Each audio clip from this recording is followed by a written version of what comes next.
Item ಯಾವುದೇ ಇರಲಿ try ಮಾಡಿ ಆಚಿ ಚಿಕನ್ ಮಸಾಲಾ. ಆಚಿ ಚಿಕನ್ ಮಸಾಲಾ.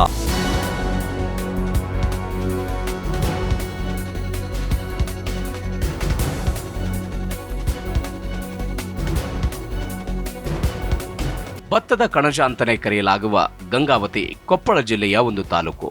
ಇಡೀ ಜಿಲ್ಲೆಯಲ್ಲಿ ಅಭಿವೃದ್ಧಿ ಹೊಂದಿದ ಪಟ್ಟಣ ಅಂತಲೇ ಗಂಗಾವತಿಯನ್ನ ಕರೆಯಲಾಗುತ್ತೆ. ತುಂಗಭದ್ರಾ ಜಲಾಶಯದ ಎಡದಂಡೆ ನಾಲೆ ಮೂಲಕ ನೀರಾವರಿಯನ್ನ ಹೊಂದಿರುವ ಕ್ಷೇತ್ರ ಇದಾಗಿದೆ. ಈ ಕ್ಷೇತ್ರದಲ್ಲಿ ಬೆಳೆಯುವ ಭತ್ತ ದೇಶದ ನಾನಾ ಭಾಗಗಳಿಗೆ ರಫ್ತಾಗುತ್ತದೆ. ಏಷ್ಯಾದ 2ನೇ ಅತಿದೊಡ್ಡ ಸಕ್ಕರೆ ಕಾರ್ಖಾನೆ ಅಂತಲೇ ಕರೆಯಲಾಗುತ್ತಿದ್ದ ಗಂಗಾವತಿ ಶುಗರ್ ಲಿಮಿಟೆಡ್ ಈ ಕ್ಷೇತ್ರದ ವ್ಯಾಪ್ತಿಗೆ ಬರುತ್ತೆ. ತುಂಗಭದ್ರಾ ನದಿಯ ನೀರಾವರಿ ಸೌಲಭ್ಯದಿಂದಾಗಿ ಇಲ್ಲಿ ಭತ್ತವನ್ನ ಬೃಹತ್ ಪ್ರಮಾಣದಲ್ಲಿ ಬೆಳೆಯಲಾಗುತ್ತೆ. ಆದ್ದರಿಂದ ಗಂಗಾವತಿಯನ್ನ ಕರ್ನಾಟಕದ ಭತ್ತದ ಬಟ್ಟಲು ಅಂತ ಕರೆಯಲಾಗುತ್ತೆ. ಏಷ್ಯಾದಲ್ಲೇ ಅತಿ ಹೆಚ್ಚು ರೈಸ್ ಮಿಲ್ಗಳನ್ನು ಹೊಂದಿರುವ ನಗರಗಳಲ್ಲಿ ಗಂಗಾವತಿ ಕೂಡ ಒಂದಾಗಿದೆ.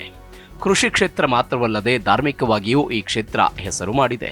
ಹನುಮಂತನ ಜನ್ಮಸ್ಥಳ ಅಂತ ನಂಬಲಾದ ಅಂಜನಾದ್ರಿ ಬೆಟ್ಟ ಗಂಗಾವತಿಗೆ ಸಮೀಪದಲ್ಲಿದೆ. ವಿಜಯನಗರ ಸಾಮ್ರಾಜ್ಯದ ಮೊದಲ ರಾಜಧಾನಿಯಾಗಿದ್ದ ಆನೆಗುಂದಿ ಗಂಗಾವತಿ ತಾಲೂಕಿನಲ್ಲಿದೆ. ಇದು ರಾಮಾಯಣ ಕಾಲದ ಕಿಷ್ಕಿಂಧೆ ಅಂತ ಗುರುತಿಸಲ್ಪಟ್ಟಿದೆ. ಹಾಲಿ ಶಾಸಕ ಜನಾರ್ದನ್ ರೆಡ್ಡಿ. ಕರ್ನಾಟಕದ ರಾಜಕಾರಣದಲ್ಲಿ ಗಣಿದಣಿ ಅಂತ ಖ್ಯಾತರಾಗಿರುವ ಗಾಲಿ ಜನಾರ್ದನ್ ರೆಡ್ಡಿ ಅವರ ರಾಜಕೀಯ ಜೀವನ ಅನೇಕ ಏಳು ಬೀಳುಗಳಿಂದ ಕೂಡಿದೆ. ಜನಾರ್ದನ್ ರೆಡ್ಡಿ 1999ರ ಲೋಕಸಭಾ ಚುನಾವಣೆಯಲ್ಲಿ ಬಳ್ಳಾರಿಯಿಂದ ಸ್ಪರ್ಧಿಸಿದ್ದ ಸುಷ್ಮಾ ಸ್ವರಾಜ್ ಅವರ ಪರವಾಗಿ ಪ್ರಚಾರ ಮಾಡುವ ಮೂಲಕ ಸಕ್ರಿಯ ರಾಜಕಾರಣಕ್ಕೆ ಪ್ರವೇಶ ಮಾಡಿದರು. 2006ರಲ್ಲಿ ವಿಧಾನ ಪರಿಷತ್ತಿಗೆ ಮೊದಲ ಬಾರಿಗೆ ಆಯ್ಕೆಯಾದರು. 2008ರಿಂದ 2011ರ ಅವಧಿಯಲ್ಲಿ ಯಡಿಯೂರಪ್ಪನವರ ಸರ್ಕಾರದಲ್ಲಿ ಪ್ರವಾಸೋದ್ಯಮ ಮತ್ತು ಮೂಲಸೌಕರ್ಯ ಅಭಿವೃದ್ಧಿಯ ಸಚಿವರಾಗಿದ್ದರು. 2011ರಲ್ಲಿ ಲೋಕಾಯುಕ್ತ ವರದಿಯಲ್ಲಿ ಇವರ ಹೆಸರನ್ನ ಉಲ್ಲೇಖಿಸಲಾಯಿತು.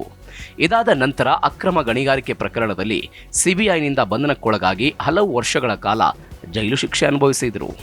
ಬಿಜೆಪಿಯಿಂದ ದೂರ ಉಳಿದಿದ್ದ ಇವರು 2023ರ ವಿಧಾನಸಭಾ ಚುನಾವಣೆಗೂ ಮುನ್ನ ಕಲ್ಯಾಣ ರಾಜ್ಯ ಪ್ರಗತಿ ಪಕ್ಷ ಎಂಬ ಹೊಸ ಪಕ್ಷ ಸ್ಥಾಪಿಸಿದರು.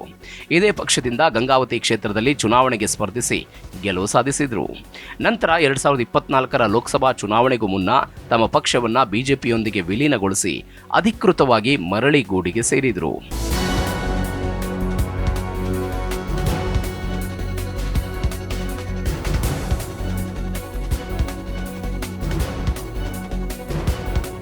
ಈ ಕ್ಷೇತ್ರದ ರಾಜಕೀಯ ಇತಿಹಾಸ.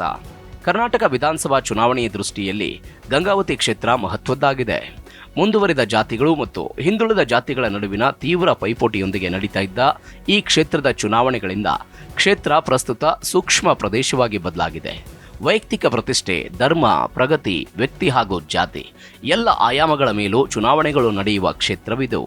ಕಾಂಗ್ರೆಸ್ನ ಭದ್ರಕೋಟೆಯಾಗಿದ್ದ ಗಂಗಾವತಿ ಇವತ್ತು ಧರ್ಮಾಧಾರಿತ ರಾಜಕಾರಣದ ಕೇಂದ್ರವಾಗಿದೆ. 1952ರಲ್ಲಿ ನಡೆದ ಮೊದಲ ವಿಧಾನಸಭಾ ಚುನಾವಣೆಯಲ್ಲಿ ಪಕ್ಷೇತರ ಅಭ್ಯರ್ಥಿ ಕೆಆರ್ ಹಿರೇಮಠ್ ಈ ಕ್ಷೇತ್ರದಲ್ಲಿ ಜಯಗಳಿಸಿದ್ರು. 1957ರಿಂದ 1978ರವರೆಗೆ ಕಾಂಗ್ರೆಸ್ ಅಭ್ಯರ್ಥಿಗಳೇ ಪ್ರತಿ ಸಲ ಚುನಾವಣೆಯಲ್ಲಿ ಗೆಲ್ತಾ ಇದ್ರು. ದೇಸಾಯಿ ಭೀಮಸೇನ್ ರಾವ್, ತಿರುಮಲದೇವರಾಯಲು, ರಂಗದೇವರಾಯಲು, ಟಿಡಿ ರಾಯ್, ಎಚ್ಆರ್ ಶ್ರೀರಾಮುಲು ಹಾಗೂ ಸಿ ಯಾದವರಾವ್ ಶೇಷರಾವ್ ಜಯಗಳಿಸಿದ್ರು. 1983ರಲ್ಲಿ ನಡೆದ ಚುನಾವಣೆಯಲ್ಲಿ ಪಕ್ಷೇತರ ಅಭ್ಯರ್ಥಿ ಎಚ್ಎಸ್ ಮುರಳೀಧರ್ ಗೆಲುವು ಸಾಧಿಸಿದ್ರು. ನಂತರ 1989, 1994 ಹಾಗೂ 1999ರ ಚುನಾವಣೆಯಲ್ಲಿ ಶ್ರೀರಂಗದೇವರಾಯಲು ಸತತ 3 ಬಾರಿ ಕ್ಷೇತ್ರದಿಂದ ಜಯಗಳಿಸಿ ದಾಖಲೆ ಬರೆದರು.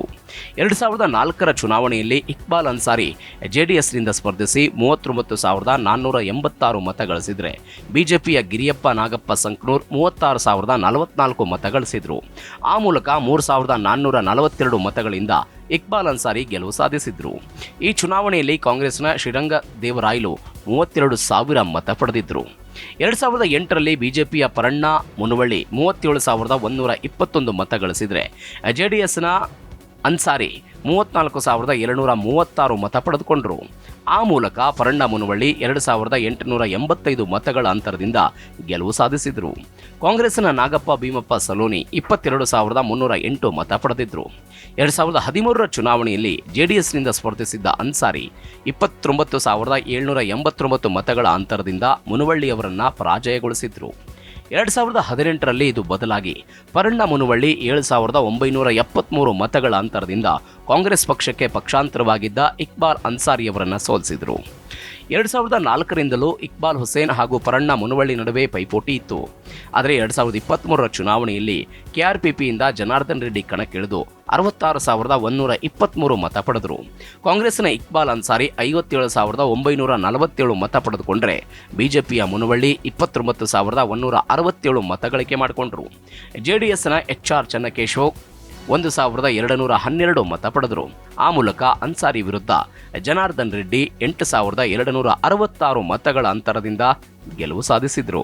ಗಂಗಾವತಿ ಕ್ಷೇತ್ರದ ಜಾತಿ ಲೆಕ್ಕಾಚಾರ: ಲಿಂಗಾಯತ ಸಮುದಾಯದ 50,000, ಮುಸ್ಲಿಂ 42,000, ಕುರುಬ 28,000, ಪರಿಶಿಷ್ಟ ಜಾತಿ ಹಾಗೂ ಪರಿಶಿಷ್ಟ ಪಂಗಡದ 40,000 ಮತಗಳು ಈ ಕ್ಷೇತ್ರದಲ್ಲಿವೆ.